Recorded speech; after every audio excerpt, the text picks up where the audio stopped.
The New England Patriots are signing former Minnesota Vikings center Garrett Bradbury to a 2-year deal worth up to $12 million. The deal also includes $3.8 million in guaranteed money. Now, Garrett was a former first-round pick during the 2019 NFL Draft and has started 88 career games. Now, you guys might be thinking, oh, well, 2019 draft, this guy must be pretty young. He can be the future now that David Andrews is released.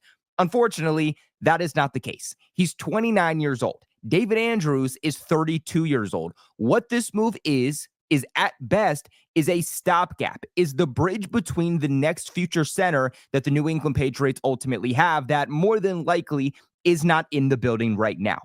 Big thing about this contract, too, is that it is worth, again, up to $12 million, meaning that this is the maximum that he's going to make over the next 2 years. If he does reach this maximum, then his average annual value would be about $6 million per year.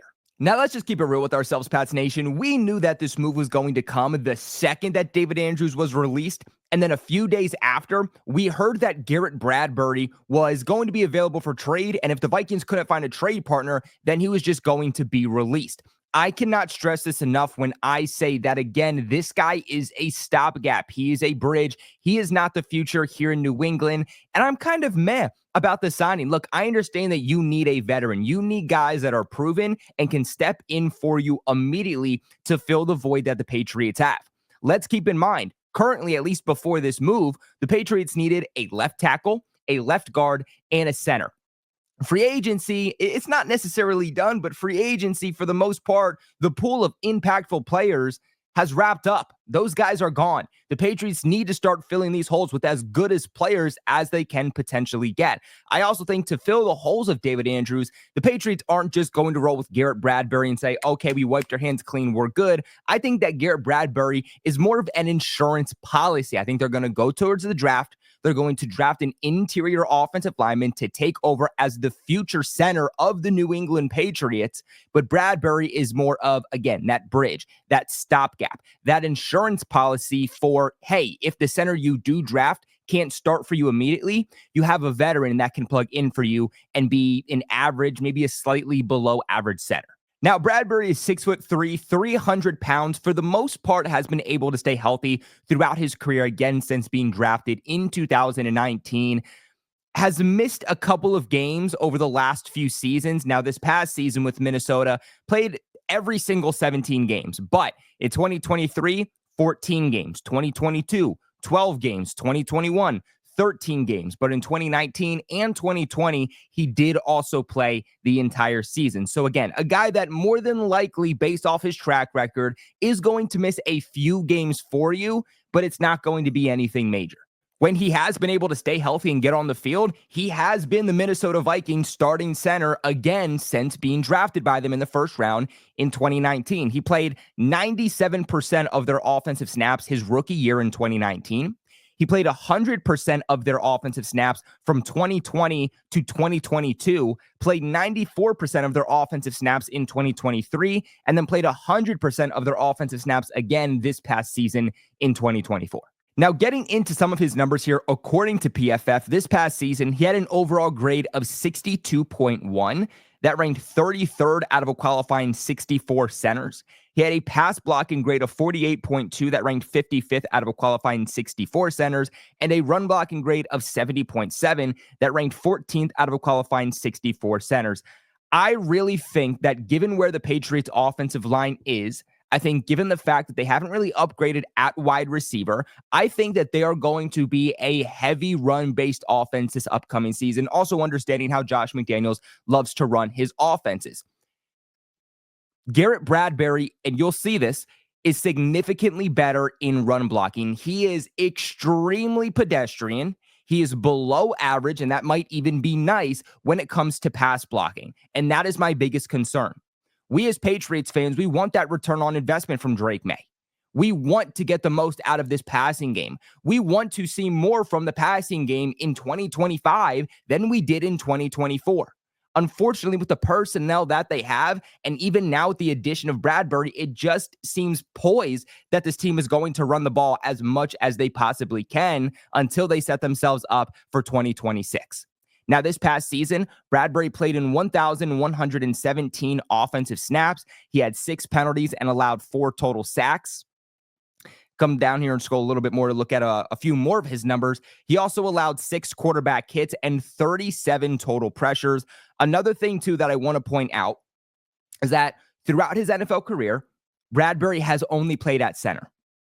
So for those saying maybe he can be a backup at right guard, maybe he can be our starting left guard, no. You are bringing him in to only play center. When I tell you he has not played at any other position throughout his NFL career, I'm telling you he has not played even 1 snap at right guard, not 1 snap at left guard. This is pure only a center. Now, going on here to 2023 and looking at those numbers, because I want you guys to get the full picture on what you're getting, he had an overall grade in 2023 of 60.9. That ranked 31st out of qualifying 56 centers. He had a pass blocking grade still low of 56.8. That ranked 33rd out of a qualifying 56 centers. And then a run blocking grade of 65.5. That ranked 28th out of a qualifying 56 centers.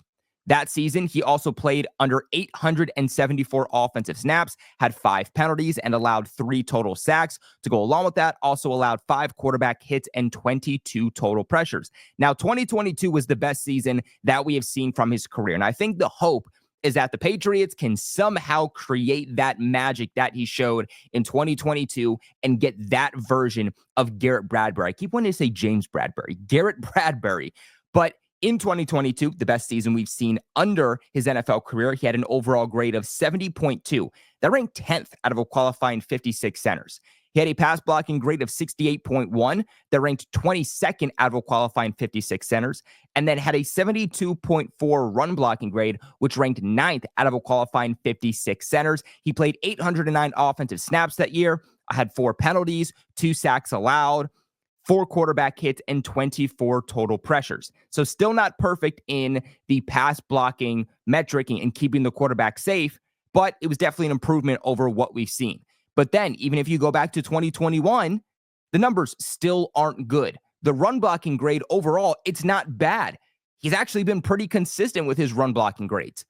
But when it comes to pass blocking, it comes to that pass protection, again, very, very pedestrian, and that is my worry when it comes to keeping Drake May protected from the interior. Because it's one thing to have bad tackles, right? It's one thing to have bad tackles where the edge rushers are collapsing in the pocket, because as long as you have a sturdy interior, Drake May can step up and still deliver a throw. We've seen that. But when the pocket collapses from the interior, there's really nowhere for Drake May to go. He's either going to have to throw off his back foot and is likely going to throw an interception. He's going to have to try to throw the ball away, or he's just going to have to take a sack. That's why I've been telling you guys the additions of, Milton Williams, having Christian Barmore, that's so valuable to the Patriots, because if you can break down the interior of an opposing offensive line, it's going to create so much more havoc than just having the pocket collapse off of the edge. But in 2021, also had 883 offensive snaps played, 8 penalties, 2 sacks allowed, and also put up 6 quarterback hits and 26 total pressures. Overall, I don't hate the addition of former first-round pick just back in 2019. You're hoping that you can get something out of him. You can develop something that made him that first-round pick that essentially the Minnesota Vikings have not been able to get out of him over the last few years. You need a center. You need veterans. I don't mind them bringing him in to see what they can get out of him. I'd have to see the contract to see when exactly they can get out of this and how easy they can get out of this. But if I'm the Patriots, I'm not getting complacent. I'm not comfortable. I'm not confident with this addition of Garrett Bradbury at center. And I'm going to continue to make moves. I'm going to listen to the trade market. I'm going to go to the draft, because I don't think that Bradbury is even one of the best 32 centers in the league right now. But at the very least, the Patriots had a hole. They filled that hole, and we're moving forward. This is where I kick it off to you. What are your guys' thoughts on this addition of Garrett Bradbury on a 2-year deal? Let me know in the comment section below. Remember to leave a big like on this video, and of course, subscribe to the channel for all of your New England Patriots news. But as always, I appreciate you guys so much for watching, and go Pats.